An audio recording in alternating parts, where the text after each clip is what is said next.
नमस्कार, मैं नीरज कुमार आप सभी का स्वागत करता हूं बुंदेलखंड न्यूज 24 में। आज हम आए रितेश साहू जी के घर, जिनसे आइए बात करते हैं हमारे चैनल के थ्रू। सर नमस्कार आपको। नमस्कार जी। सर आपको पहले तो हार्दिक बधाई नववर्ष की। आपको भी और सभी देशवासियों को बहुत बहुत बधाई नववर्ष की। जैसे कंप्यूटर सर एक डायनेमिक सब्जेक्ट है, वैसे एक आप भी डायनेमिक पर्सनैलिटी है और सर रोज आपको क्या कहते हैं अपडेट होना पड़ता है, क्योंकि चेंज होता रहता है, डेली लैंग्वेजेस चेंज हो जाती हैं। तो किस तरीके से आप मैनेज करते हैं इन सब चीज़ों को? नीरज जी देखिए, परिवर्तन तो प्रकृति का नियम है और बात सिर्फ कंप्यूटर सब्जेक्ट की नहीं है। हर व्यक्ति को रोज अपने आप को अगर सरवाइव करना है तो हमें अपने आप में डायनामिक होना ही पड़ेगा। ये बात आपकी बिल्कुल सही है कि टेक्नोलॉजी रोज बदलती है, क्योंकि आज कभी पहले 2G का ज़माना था, फिर लोग उसमें परेशान हो गए, उनको लगा स्पीड कम है, तो फिर 3G आई। फिर 3G जब आया तो लोगों को बहुत अच्छा महसूस हुआ, लेकिन क्या होता ना, किसी भी चीज़ को इस्तेमाल करते करते हम उसके बहुत यूज्ड टू हो जाते हैं, तो फिर उसमें परिवर्तन करने की ज़रूरत पड़ी, स्पीड बढ़ाने की ज़रूरत पड़ी, तो 4G आई। अब आजकल 5G 6G पे काम चल रहा है हमारा। इंडिया तो खैर फिर भी थोड़ा सा पीछे रह गया, विदेशों में तो 7G 8G पे भी काम चल रहा है। तो इन्हीं परिवर्तन को कोप अप करने के लिए हमें भी अपने आप को अपडेट करना पड़ता है। सर आप पहले बताइए, सर आपकी एजुकेशन क्या है? सर मैं मूलतः झांसी का ही निवासी हूँ। मेरी फादर, ग्रैंडफादर, ग्रेट ग्रैंडफादर सब झांसी के ही हैं। जहाँ तक मेरी एजुकेशन का सवाल है तो प्रारंभिक शिक्षा भी मेरी झांसी में ही कंप्लीट हुई है। 10th मैंने क्राइस्ट द किंग कॉलेज से कंप्लीट किया है। 12th भी मैंने CKC से ही पास आउट किया था 2000 में। उसके बाद मैंने ग्रेजुएशन में BIT, जिसको हम लोग आज BSc IT के नाम से जानते हैं, बैचलर्स ऑफ इंफॉर्मेशन टेक्नोलॉजी, और साथ ही साथ 3 years diploma course ADSE, advance diploma in software engineering, वो मैंने एपटेक से परस्यू किया था। उसके बाद मैंने MSc विद कंप्यूटर साइंस कर लिया सिक्किम मणिपाल यूनिवर्सिटी से, करस्पॉन्डिंग कोर्स, और उसके बाद मैंने अपना MCA कंप्लीट कर लिया। हाल ही में मैंने बैचलर ऑफ एजुकेशन BEd भी कंप्लीट किया है। अब आगे और देखेंगे और क्या क्या कर सकते हैं। सर आपकी फैमिली में कौन कौन है? मेरी फैमिली में वैसे तो हमारा परिवार बहुत बड़ा है, क्योंकि जैसे कहते हैं ना, वासुदेव कुटुंबकम, पूरा विश्व भी हमारा परिवार है। बट अगर सिर्फ हमारी रिस्पेक्टिव फैमिली की बात की जाए तो मेरे फादर, जो अभी हाल ही में एक्सपायर हो गए थे कोरोना में, है ना, वो हमेशा हमारे दिल में रहते हैं। देन मेरी माताजी मेरे साथ रहती हैं। मेरा छोटा भाई है SDFC में SDFC होम लोन्स में ब्रांच मैनेजर था, अभी वो AGM की पोस्ट पर कार्यरत है लखनऊ में। मेरी छोटी सिस्टर है, वैसे she is home maker, but अभी रिसेंटली सेंट फ्रांसिस में as a part time lecture पढ़ा रही है। सर आप अपना आइडियल किसको मानते हैं? आइडियल तो मेरे लिए स्टार्टिंग से लेकर एंड तक एक ही है, मेरे हीरो, मेरे फादर, क्योंकि उन जैसा व्यक्ति मैंने अपनी ज़िंदगी में शायद किसी को नहीं देखा, है ना। बाकी तो हीरोज़ की हम लोग बात सुनते हैं काफ़ी लोगों के, लेकिन वो एक हीरो ऐसे हैं जो मेरे सामने रहे हैं, उनका संघर्ष मेरे सामने रहा है, कितनी मेहनत से उन्होंने संघर्ष किया। हमारे परिवार में आज से अगर हम बात करें लगभग 25-30 साल पहले की, नीरज जी, तो पढ़ाई को इतना जोर नहीं दिया जाता था, और अगर पढ़ते भी थे लोग तो हिंदी मीडियम में UP बोर्ड में अपना पढ़ लिया काफ़ी है। मेरे खानदान में मैं पहला व्यक्ति हूँ, मेरे खानदान में, मेरे पूरे परिवार में, जो इंग्लिश मीडियम स्कूल में गया, वो भी मेरे फादर की ज़िद पर, क्योंकि उनका ये कहना था, वो मतलब दूरदर्शी व्यक्ति थे। वो जानते थे कि आज के जीवन में अगर आपको संघर्ष करना है, सरवाइव करना है, तो पढ़ाई एक ब्रह्मास्त्र है। अगर वो ब्रह्मास्त्र आपके पास है तो आप पूरा युग जीत सकते हैं। तो इसलिए उन्होंने बच्चों की एजुकेशन पे बहुत ही स्टार्टिंग में बहुत ही बेसिक्स से काम किया है। तो स्टार्टिंग से ही उन्होंने हमारी पढ़ाई पे ही काम किया, पढ़ाई पे ही फोकस किया। हमारा पुराना घर, नीरज जी, शहर में बड़े बाजार में लक्ष्मी गेट पर है। मेरे पिताजी का, माताजी का लगभग पूरा बचपना वहाँ बीता है, लेकिन वहाँ पर ऐसा माहौल नहीं था कि हम लोगों को एक ऐसा कल्चर मिल पाए, है ना, एक ऐसा पूरा का पूरा माहौल मिल पाए जो हमारी पढ़ाई के हिसाब से हमारे लिए अनुकूल हो। तो सिर्फ हम लोगों की पढ़ाई और हमारे माहौल को देखते हुए डैडी मम्मी ने वहाँ का पूरा घर, हमारा पूरा परिवार, अपना सारे दोस्त यार, सब संगी साथी छोड़ दिए और यहाँ सिविल लाइंस में आकर शिफ्ट हो गए, सिर्फ और सिर्फ अपने बच्चों के उज्जवल भविष्य के लिए। सर जैसा कि आपने बताया कि हम लोग तो जानते हैं कि आप कंप्यूटर साइंस पढ़ाते हैं, लेकिन जब आप 12th में रहते हैं तो 12th हम लोग का मेन सब्जेक्ट कंप्यूटर साइंस नहीं रहता है, मैथ्स रहता है और साइंस रहता है, फिजिक्स हो गया, केमिस्ट्री हो गया, बायो हो गया। तो क्या आपको कहाँ से कंप्यूटर साइंस सीखने की प्रेरणा मिली? नीरज जी, सही बात तो ये है कि 11th-12th में मैंने खुद कंप्यूटर साइंस नहीं लिया था। अच्छा। मुझे कंप्यूटर से बड़ा डर लगता था। अच्छा। क्योंकि उस समय की जो पढ़ाई थी काफ़ी कठिन हुआ करती थी प्रोग्रामिंग वाइज, और इतना इंटरेस्ट भी नहीं था, ना कोई इतना सिखाने वाला मिला मुझे कि मेरा कंप्यूटर में इंटरेस्ट जागे। लेकिन जब मैंने 12th किया तो फिर सोच रहे थे ग्रेजुएशन में क्या करें, है ना। हालांकि मेरा बीटेक में इतना रुचि थी नहीं, है ना, तो ग्रेजुएशन में ही कुछ करने का सोच रहे थे कि झांसी में ही रहकर कुछ किया जाए। तो किसी ने सलाह दी, उस टाइम पर ये कोर्स नया नया आया था, BIT, जिसको आज BSc IT के नाम से जानते हैं। तो मुझे लगा चलो क्यों ना इसमें कुछ कर कर देखें। तो जब मैंने फर्स्ट सेमेस्टर में पढ़ाई करी तो मैंने इत्तेफाकन वहाँ पे कर लिया टॉप। अच्छा। जब टॉप हो गया थोड़ी वाहवाही मिलने लगी सारी तरफ से, और प्रोत्साहन के रूप में मुझे वहाँ पर एज अ टीचर भी रख लिया गया एपटेक में ही। अच्छा। मेरी पढ़ाने की शुरुआत ही वहाँ से हुई। आपको जानकर बड़ी हंसी आएगी कि 2000 में ही मेरा 12th हुआ था, 2000 में ही मैं अपने फर्स्ट ईयर ऑफ ग्रेजुएशन में था, और 2000 में ही मैंने पढ़ाना स्टार्ट कर दिया था। तब से लेकर आज 2022 आ गया है, मैं पढ़ा रहा हूँ। तो जब मैंने वहाँ पर पढ़ाना स्टार्ट किया, और क्या होता ना, जब हमें पढ़ना होता है तो कोई चीज़ बड़ी बोझ सी लगती है, यार ये क्यों पढ़ें, क्या करें क्या नहीं करें। लेकिन जब मुझे वही चीज़ पढ़ानी होती थी तो मैं बड़े इंटरेस्ट से उसके ऊपर ध्यान देता था कि कहीं बच्चा कहीं इस तरह का क्वेश्चन ना पूछ ले, या कहीं बच्चा कुछ इस तरह का सवाल ना पूछ ले, या मैं खुद अपने आप को उस जगह रख कर देखता था कि यार मेरा क्यों इंटरेस्ट नहीं आया पढ़ने में, क्या चीज़ लैक कर रही थी, क्या चीज़ मिस कर रही थी, तो कहीं मेरे भी स्टूडेंट्स वो चीज़ मिस ना करें। तो इस चीज़ पे मैंने वर्क किया, और उसके साथ साथ मेरा कंप्यूटर्स में बहुत इंटरेस्ट जाग गया।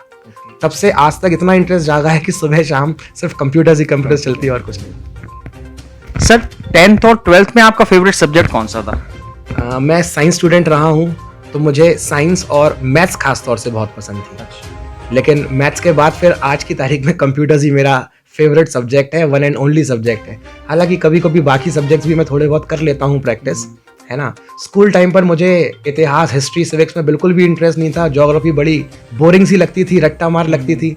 बट आज मतलब माहौल को भी देखते हुए लगता है कि नहीं यार, हिस्ट्री हमें आनी चाहिए, सिविक्स हमें आनी चाहिए, हमें हमारे रूल्स पता होने चाहिए, हमें हमारे लॉज पता होने चाहिए, क्या क्या धाराएं हैं, क्या क्या हमें संविधान में मिला हुआ है, क्या क्या हमारे अधिकार हैं, ये सब हमें पता होना चाहिए, तभी तो हम दूसरों को जागरूक कर पाएंगे। तो अब मैं इन चीज़ों का भी अध्ययन करता रहता हूँ, और क्योंकि मुझे थोड़ा रीडिंग का भी शौक है तो स्टोरीज भी रीड कर लेता हूँ, नॉवेल्स भी पढ़ लेता हूँ। सर जैसा कि आप जानते हैं कि अभी एक समय चल रहा है, चुनाव का भी चल रहा है, क्या आपका राजनीति में इंटरेस्ट है? इंटरेस्ट वाली बात नहीं है, बट हाँ, मैं अपने देश को एक बेहतर देश हमेशा बनाने की कोशिश करता हूँ। सोच रखता हूँ कि राजनीति कोई करे या ना करे, कम से कम देश के प्रति सम्मान, प्यार और देश को आगे ले जाने की इच्छा और जज्बा हर व्यक्ति में होना चाहिए। तो ऐसा जज्बा मेरे अंदर भी है कि मैं अपने देश के लिए कुछ करूं। अब वो मैं राजनीति में आकर करूं या राजनीति से बाहर रहकर करूं, बट देश के लिए कुछ करूं। हालांकि जो मेरा काम है कि जैसे आप जानते हैं कि मैं टीचर हूं, तो टीचर्स वैसे भी एक नेशन बिल्डर होते हैं। हमारा काम यूथ को गाइड करना, अपने यूथ को आगे बढ़ाने का है। तो वैसे भी देखा जाए तो हम देश के लिए कुछ ना कुछ तो कर ही रहे हैं, और आगे अगर मौका मिला तो जरूर हम कुछ ना कुछ और करने का प्रयास करेंगे। जैसा कि पुरानी पार्टियां थी, 1947 हमें आज़ादी मिल गई, तो उस समय के जो आप नेता देखते होंगे और आज के समय में जो नेता हैं उनमें क्या फर्क है? क्या पुराने नेता ज्यादा बेहतर थे कि आज के नेता ज्यादा बेहतर हैं?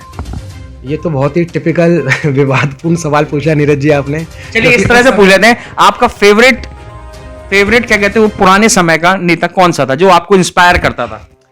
नेता तो नहीं कहेंगे, मैंने कहा ना कि भाई इंडिविजुअल पर्सनैलिटीज मुझे बहुत प्रभावित करती हैं। लोगों के विचार मुझे बहुत प्रेरणा देते हैं कि क्यों ना हम कुछ ऐसा काम कर सकें। तो किसी एक नेता में अगर हम कहें कि यार वो सारे गुण थे तो वो थोड़ा सा बहुत मुश्किल है। लेकिन हाँ, मुझे पर्सनली सरदार वल्लभ भाई पटेल जी बहुत पसंद हैं, मुझे भगत सिंह जी भी बहुत पसंद हैं, मुझे सुभाष चंद्र बोस जी भी बहुत पसंद हैं, क्योंकि इनके कुछ विचार ऐसे थे जो मुझे लगता है कि हम लोगों को इनका अनुसरण करना चाहिए, इनका पालन करना चाहिए। जहाँ जैसी ज़रूरत है उसके हिसाब से हमें काम करना चाहिए। सर जो आपने अभी फेमस पर्सनालिटीज़ बताई, क्या उनकी क्वालिटीज़ आपको आज के किसी ऐसा कोई पर्सनालिटी है जिसमें आपको दिखती हो कि हाँ यार इस बंदे में ये जो क्वालिटीज़ हैं जो पुरानी वाली हैं उसमें दिखती है आपको? देखिए, हर व्यक्ति अलग है, हर व्यक्ति नया है। हम ये तो नहीं कह सकते कि एक व्यक्ति है जो सबके मिश्रण से बना है। तो हर किसी की सोच अलग अलग है। और पुराने ज़माने की परिस्थितियाँ कुछ ऐसी थीं कि लोगों को पता नहीं शायद बम भी फोड़ने पड़ते थे। भगत सिंह जी को असेंबली में बम भी फोड़ने पड़ते थे क्योंकि उनके पास फ्रीडम नहीं थी। लोगों को है ना अपनी फ्रीडम ऑफ स्पीच नहीं थी कि वो अपनी बात सबके सामने रख सकें खुलकर। बट आज ऐसी कोई ज़रूरत नहीं है कि हमें किसी को अपनी बात रखने के लिए बम फोड़ने की ज़रूरत है या कुछ कानून हाथ में लेने की ज़रूरत है। आज आपके माध्यम से, आपके चैनल के माध्यम से, सोशल मीडिया के माध्यम से हमारे पास पूरी लिबर्टी है कि हम फ्रीली अपने विचारधारा है ना अपनी बातों को दुनिया के सामने रख सकें। और मैंने कहा ना नीरज जी, सबसे बड़ी चीज़ होती है एक सोच। अगर आपके मन में सोच है कुछ सेवा की तो वाकई में आप सेवा कर पाएंगे, जो कि आजकल कई लोगों में से मिसिंग है। लोग कहते ज़रूर हैं कि हम सेवा में आए हैं, सेवा करेंगे, बट ज़रूरत नहीं है कहने की, बाकी सब आपके सामने ही है कि कौन कितनी सेवा कर रहा है। हर व्यक्ति पर्सनल सेवा ज़्यादा कर रहा है ना, देश की सेवा थोड़ी कम ही हो रही है। तो अगर कुछ गिने चुने नेता हैं जो देश की वाकई में सेवा कर रहे हैं, तन मन धन से लगे हैं, उनके साथ उनको मैं शत नमन करता हूँ और उनका साथ जब तक मेरे में सामर्थ्य है मैं हमेशा देता रहूँगा।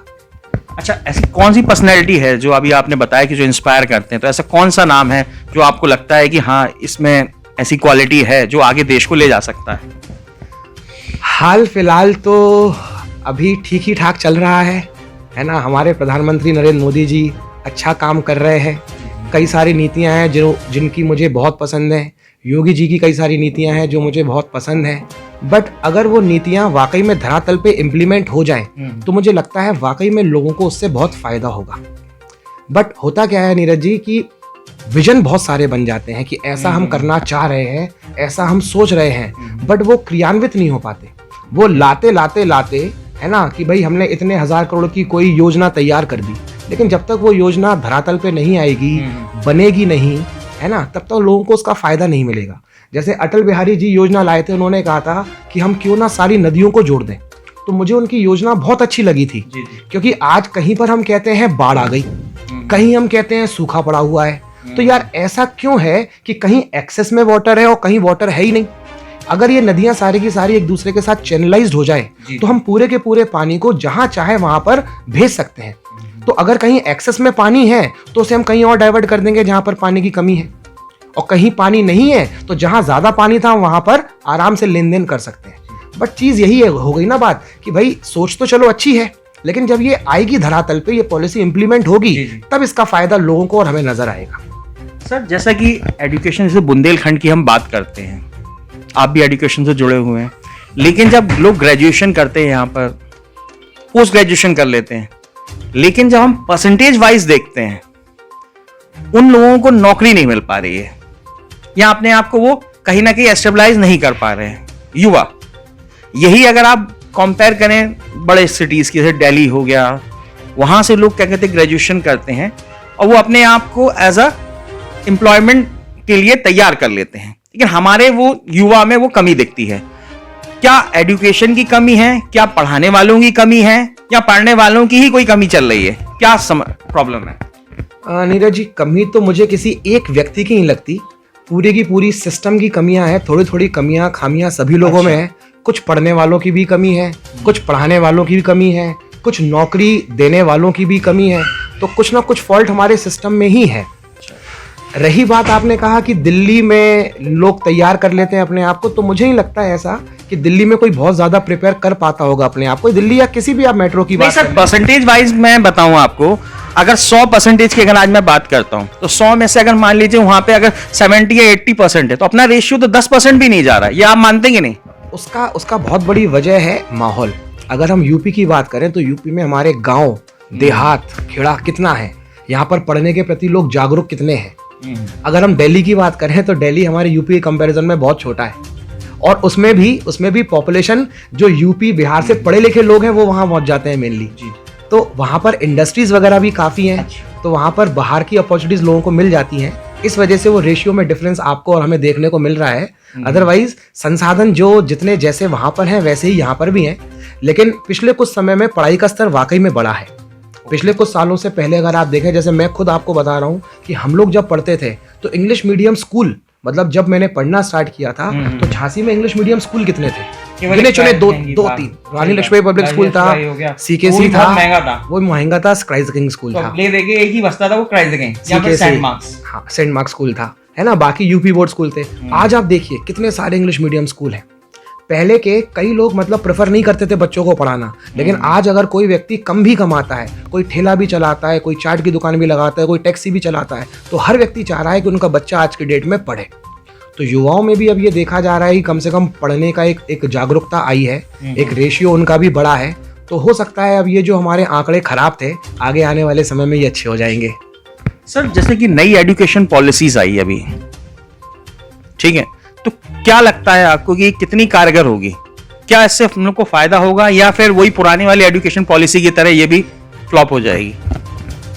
फ्लॉप तो नहीं होगा। जैसे मैंने आपसे कहा कि कोई भी चीज़ परफेक्ट नहीं होती, हर चीज़ में कुछ ना कुछ कमियां और कुछ ना कुछ अच्छाइयां होती हैं।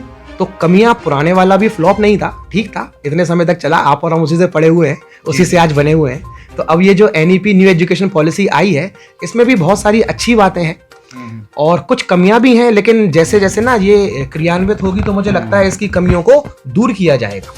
अच्छी बात इसमें मुझे ये लगी कि जो पुराने सिस्टम में होता था, जैसे कोई ग्रेजुएशन कर रहा है, उसको BSc करनी है 3 साल की, अगर बेचारा 2 साल तक करके किसी वजह से नहीं कर पाया, कुछ भी प्रॉब्लम आ गई उसके अंदर XYZ, घर में कुछ कमी थी, उस बेचारे के साथ कोई समस्या हो गई, उसने अगर 1 साल 2 साल 3 साल ड्रॉप कर दिया तो उसके वो 2 साल की पूरी मेहनत बेकार हो जाती थी। अच्छा। अब कम से कम न्यू एजुकेशन पॉलिसी जो आई है उसमें साफ साफ लिखा हुआ है कि अगर आपने 1 साल का कोर्स किया है तो आपको ये डिप्लोमा मिल जाएगा, ये सर्टिफिकेट मिल जाएगा, 2 साल का किया है तो आपको ये डिप्लोमा मिल जाएगा, और अगर भविष्य में आप 2 साल का कोर्स करने के बाद, ग्रेजुएशन करने के बाद अगर आपने 2-3 साल ड्रॉप ले लिया, उसके बाद आप 3rd ईयर की पढ़ाई करना चाहते हो तो उसके लिए भी खुली छूट है। अब जो मुझे लगता है कि जो जॉब अपॉर्चुनिटीज आएंगी, पहले होता था ना कि आपने अगर BSc किया हुआ है तो आपको ये जॉब मिलेगी, अब हो सकता है उसमें भी स्टेजेस आ जाएंगी कि अगर आपने BSc फर्स्ट ईयर करा है तो आप इस जॉब तक के लिए एप्लीकेबल है, अगर 2nd ईयर किया है तो आप इस जॉब के लिए एप्लीकेबल है, अगर आप फुल ग्रेजुएशन हो तो आप इस चीज के लिए एप्लीकेबल है। तो अब मेरे ख्याल से बच्चों के लिए अच्छा है कि बच्चों के लिए अच्छा इसलिए है कि अगर उनका कोई सेमेस्टर किसी वजह से रुक जाता है तो उनकी पूरी जो पीछे की पढ़ाई है वो वेस्ट नहीं होगी, उन्हें कहीं ना कहीं उसका पारितोषिक मिलेगा कि ठीक है हमने यहाँ तक की पढ़ाई कर ली थी, अब जब हमारा सामर्थ्य या चीजें ठीक होंगी, सामान्य होंगी, तब हम अपनी पढ़ाई को आगे कंटिन्यू कर लेंगे। अदरवाइज जहां तक हमारी क्वालिफिकेशन है उसके हिसाब की अपनी जॉब देख सकते हैं। सर मैं एक चीज और पूछना चाहता हूँ, जैसे कंप्यूटर साइंस में, जैसे हम लोग की ब्रांच कंप्यूटर साइंस जैसे आपने बताई, तो कंप्यूटर साइंस में क्या है, कई ब्रांचें टूट चुकी हैं, जैसे BSc IT है, अगर आप बात करें BTech, BE, diploma in IT, तो स्टूडेंट कंफ्यूज हो जाता है। सबका सिलेबस सेम है और MCA का भी सिलेबस सेम है, कोई फर्क नहीं ज्यादा। तो आप स्टूडेंट, मतलब हमारे चैनल के थ्रू आप ये बताइए कि स्टूडेंट को गाइड करिए कि आखिर कैसे, क्या चुने, वो क्या करे। वो डिपेंड करता है कि उसकी इच्छा क्या करने की है। भाई जैसे आपने कहा लगभग सिलेबस सेम ही होता है सबका, तो अगर वो कोई डिप्लोमा कर रहा है IT से तो भी उसको वही चीजें पढ़ने को मिलेंगी, अगर वो BTech करने जा रहा है तो भी उसको लगभग वही चीजें मिलेंगी, और BSc BCA MCA कर रहा है तो भी लगभग चीजें वही पढ़ने को मिलेंगी। डिपेंड करता है, अगर वो वाकई में एक प्रोफेशनल इंजीनियरिंग की डिग्री के लिए जा रहा है तो अगर UP से करता है तो उसे BTech करना पड़ेगा, MP साइड जाएगा तो उसे BE करना पड़ेगा। अगर नहीं करना चाहता है तो भाई सिंपली वो ग्रेजुएशन अगर करना चाहता है तो BSc with computer science, BSc IT BCA भी वो कर सकता है। उसके बाद अगर उसको लगता है कि नहीं, ग्रेजुएशन के हिसाब से मेरी इतनी क्वालिफिकेशन के हिसाब से मुझे जॉब मिल रही है, सेटिस्फैक्ट्री जॉब मिल रही है, तो वो उसको कंटिन्यू कर सकता है। नहीं तो आज के समय में मुझे लगता है कि मिनिमम मास्टर्स डिग्री तो होनी ही चाहिए। तो वो BSc IT करने के बाद MSc IT या MCA है ना, या MTech भी कर सकता है ना, as per their interest and requirement. Sir मैं एक बहुत अच्छा सवाल आपसे पूछना चाहता हूँ, जैसे आपने देखा होगा आजकल क्या है, ब्रांचेस को तोड़ा जा रहा है, जैसे मैकेनिकल को तोड़ के उन्होंने ऑटोमोबाइल बना दिया। तो आपको ये नहीं लगता है कि हमारे बच्चे को जो है, आप इतने सारे सब्जेक्ट पढ़ाए जा रहे हो, जैसे हर सेमेस्टर में 5 होते हैं या 10 होते हैं सब्जेक्ट, BTech में शायद 10 होते हैं, ठीक है ना, तो क्या हम उन सब्जेक्ट्स को अलग नहीं कर सकते? क्योंकि अगर मान लीजिए किसी को आपकी कंप्यूटर साइंस में, मान लीजिए किसी को अगर डेवलपमेंट में जाना है, प्रोग्राम डेवलपमेंट में जाना है, तो उसे भाई लैंग्वेजेस पढ़ाओ, एक लैंग्वेज पढ़ाओ ना, आप उसे 50 लैंग्वेज पढ़ा के क्या फायदा है? तो क्या ये चेंजेस आप चाहते हो कि हो? ये गलत नहीं है। जैसे बड़ी ब्रांचों में भी हो रहा, मैकेनिकल, आजकल ब्रांचें कंबाइन करी जा रही हैं, आप देखो इलेक्ट्रॉनिक्स ब्रांच को IT से कंबाइन कर दिया गया। तो ऐसा कुछ आप चेंज चाहते हैं? कुछ बताइए हमारे चैनल के थ्रू। नीरज जी, आपका सवाल बहुत अच्छा है, लेकिन इसमें मैं कोई ज़्यादा चेंज नहीं चाहता हूँ, क्योंकि सिस्टम मेरे हिसाब से ठीक ही है। रीज़न उसका मैं आपको दूंगा कि आपने कहा कि बहुत सारी चीज़ें पढ़ाई जा रही हैं, बहुत सारी लैंग्वेजेस पढ़ाई जा रही हैं, तो एक अंग्रेजी में कहावत है, we should be jack of all trades and master of one. हमें सीखना सब कुछ चाहिए, लेकिन जब हम मास्टरी करने जाते हैं तो हमें किसी एक चीज पे महारत सिद्ध करना चाहिए।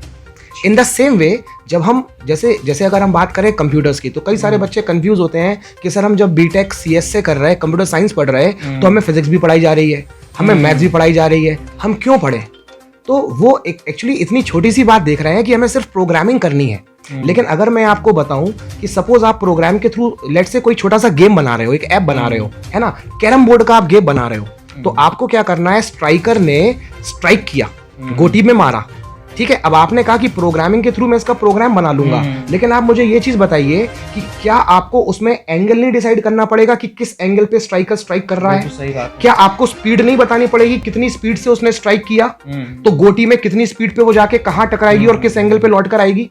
तो इसके लिए आपको प्रोजेक्टाइल मोशन, ये सारी चीजें पढ़नी पड़ेगी, सब्जेक्ट्स का ज्ञान होना चाहिए। बिल्कुल। अगर आप लॉन्ग टर्म सोच रहे हो, है ना भाई, आपने देखा मिशन मंगल, हम सोच रहे हैं कि हम मार्स पे गए, तो उन्होंने उसके पीछे कितनी इंजीनियरिंग करी होगी कि किस स्पीड से हमें अपने सैटेलाइट को ऊपर भेजना है, रॉकेट को ऊपर भेजना है, तो वो फर्स्ट लेयर क्रॉस करेगी, फिर कितना हिस्सा रॉकेट का छूट जाएगा, फिर उसके आगे का शेल जाएगा, फिर वो कितना कवर करेगी। आपने मेरे ख्याल से खुद मूवी देखी है, तो सोचिए उसके पीछे कितनी रिसर्च इंजीनियरिंग होगी। तो अगर आप सिर्फ कंप्यूटर्स पढ़ के ही गए हैं, तो मुझे नहीं लगता किसी कीमत पे आप रॉकेट बना सकते हैं या कुछ भी। मैंने आपको उदाहरण दिया ना सिंपल गेम का, तो आपको मैथ्स पता होनी चाहिए, आपको फिजिक्स आनी चाहिए। अधिकतर बच्चे यही सोचते हैं, वो बेचारे यही कंफ्यूज होते हैं कि सर हमें मैथ्स फिजिक्स नहीं पढ़नी, हमें कंप्यूटर्स की प्रोग्रामिंग करनी है, हमें डेवलपमेंट करना है। तो भाई डेवलपमेंट छोड़ो ना, एक छोटे से गेम को बनाने के लिए आप डेवलपमेंट कर रहे हो। अगर आप कोई लार्ज चीज सोच रहे हो, बड़ी चीज सोच रहे हो, तो उसके लिए हमें प्रोबेबिलिटी सोचनी पड़ती है। प्रोबेबिलिटी, परम्यूटेशंस, कॉम्बिनेशंस आ गई ना मैथ्स एंड फिजिक्स। तो मैथ्स एंड फिजिक्स का आना बहुत जरूरी है। जहां तक सवाल आपने किया मल्टीपल लैंग्वेजेस का, तो मेरा ये मानना है कि आपको कोई एक लैंग्वेज अगर आ जाए, क्योंकि लॉजिक्स हर लैंग्वेज की सेम होती है नीरज जी। भाई अगर मैं बोलूं इवन नंबर, तो जो 2 से डिवाइड होता है वो इवन नंबर होता है, जो नहीं होता है वो ऑड होता है। तो इसको हम चाहे सी लैंग्वेज में करें, चाहे C++ में करें, चाहे जावा में, चाहे VB में, चाहे पाइथन में, लॉजिक सबका सेम रहेगा। सिर्फ लिखने का सिंटेक्स थोड़ा सा बदल जाता है कि जैसे मुझे आपको चाहे नमस्ते करूं, चाहे मैं हेलो करूं, चाहे मैं सत श्री अकाल करूं, चाहे मैं आदाब करूं, मैं आपको रिक्वेस्ट ही कर रहा हूं, मैं आपको सम्मान ही दे रहा हूं, बस बोलने का लहजा, शब्द बदल गए। तो जब आप एक लैंग्वेज सीखते हो, उसमें आपको बहुत मेहनत करनी पड़ती है। बाकी लैंग्वेजेस में आपको इतनी मेहनत की जरूरत नहीं पड़ती। आप 10 से 15 दिन में, 20 दिन में उस लैंग्वेज को इजीली सीख सकते हो। और जैसे कि सबसे पहला आपका सवाल था कि सर टेक्नोलॉजी में डेवलपमेंट हो रहे हैं, रोज चेंजेस हो रहे हैं, तो अगर किसी बच्चे ने सी लैंग्वेज सीखी है, स्टार्टिंग से एंड तक उसने काम किया, 4-5 साल के बाद एक नई लैंग्वेज आ गई जिसमें सी लैंग्वेज से बहुत ज्यादा बेहतर विकल्प हैं, तो फिर इसका मतलब तो बच्चा उस लैंग्वेज को सीखेगा ही नहीं, वो तो पीछे रह जाएगा। यही कारण है कि बच्चे मल्टीपल लैंग्वेज सीखते हैं कि हम सी भी सीख लें, हम जावा भी सीख लें, हम VB भी सीख लें, हम पाइथन भी सीख लें, ताकि जिस प्लेटफॉर्म पर उनको जॉब करने को मिले कि उस प्लेटफॉर्म पर वो काम कर लेंगे। सर जैसे कि आप देखते ही हैं, तो मुझे ये बताइए सर कि आप स्टूडेंट्स जो हैं, जो कंप्यूटर साइंस में जाना चाहते हैं, तो उनके लिए कुछ मैसेज अगर आप देना चाहते हो हमारे चैनल के थ्रू सर। मैं तो यही चाहता हूं कि हर बच्चा अपने दिल की सुने, है ना, जो उसका इंटरेस्ट हो। अगर उसका कंप्यूटर्स में इंटरेस्ट हो तो बेशक वो कंप्यूटर्स में जाए, अगर उसका मैकेनिकल में इंटरेस्ट हो तो वो मैकेनिकल में जाए, अगर उसका पढ़ाई से छोड़कर किसी और लाइन में इंटरेस्ट है तो मैं तो उसको भी प्रमोट करता हूँ कि भैया सभी लोग पढ़ लिख के थोड़ी ना कुछ बन सकते हैं। हमें सचिन तेंदुलकर की भी ज़रूरत है, हमें लता मंगेशकर जी की भी ज़रूरत है ना, हमें सभी खेल में किसी भी डिपार्टमेंट की आप बात करें, हमें हर तरह हर जगह अपना यूथ, अपने बच्चे आगे चाहिए। तो आप अपने मन की सुने कि आपका इंटरेस्ट किस में है, किसी और की बात ना माने, मेरी बात नहीं माने, नीरज जी की बात नहीं माने, आप तो अपने मन की बात माने कि मेरा इंटरेस्ट किस में है। अगर आपको लगता है कि मेरा इंटरेस्ट कंप्यूटर साइंस में है और मैं कंप्यूटर साइंस कर सकता या कर सकती हूँ, तो बिल्कुल आप कंप्यूटर साइंस में जाइए। बहुत अच्छा सब्जेक्ट है, लेकिन इसको पढ़िएगा नहीं, इसको समझिएगा। क्योंकि अगर आप सोचेंगे कि इसको हम पढ़ें रटें, तो ये पढ़ने रटने वाला विषय नहीं है। ये सिर्फ एक सोच आपको प्रोवाइड करता है, दूरदर्शिता प्रोवाइड करता है, चीज़ों को नए नज़रिए से देखना, एक नया अंदाज आपको प्रोवाइड करता है। तो मल्टी डायमेंशनल में आप सोच सकते हो इस सब्जेक्ट के थ्रू। और अगर आपको लगता है कि आप ऐसे व्यक्ति हैं जो मल्टी डायमेंशनल में सोच सकते हैं, आप रट्टा नहीं मानना चाहते, तो कंप्यूटर साइंस आपके लिए हमेशा ही लाभदायी है। धन्यवाद सर अपना कीमती समय देने के लिए। बने रहें बुंदेलखंड न्यूज़ 24 के साथ में। धन्यवाद।